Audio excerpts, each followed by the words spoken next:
গাজায় নতুন করে যুক্ত হলো এক মহা সংকট।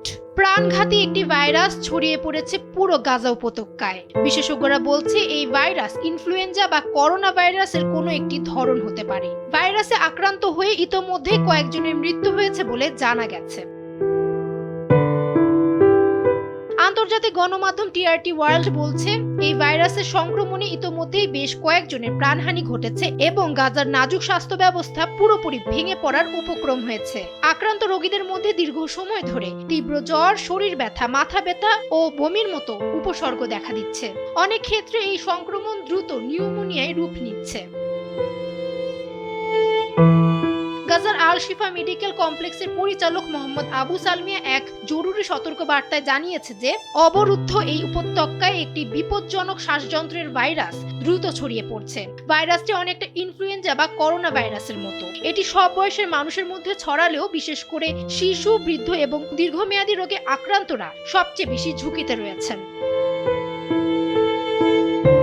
তীব্র অপুষ্টি, দীর্ঘদিনের মানসিক চাপ এবং টিকাদান কর্মসূচি বন্ধ থাকায় মানুষের রোগ প্রতিরোধ ক্ষমতা কমে গেছে, যার দরুন এই ভাইরাস আরও প্রাণঘাতী হয়ে উঠেছে। বিশেষ করে তাঁবুগুলোতে গাদাগাদি করে থাকা বাস্তুচ্যুত পরিবারগুলো শীত ও আর্দ্রতার কারণে সবচেয়ে বেশি আক্রান্ত হচ্ছে। অন্যদিকে যুদ্ধের কারণে গাজার প্রায় 70% ল্যাবরেটরি অকেজো হয়ে পড়ে আছে, ফলে রোগ নির্ণয় করা সম্ভব হচ্ছে না। সেই সঙ্গে হাসপাতালে চিকিৎসা ব্যবস্থার পরিস্থিতিও বেশ ভঙ্গুর অবস্থায় রয়েছে।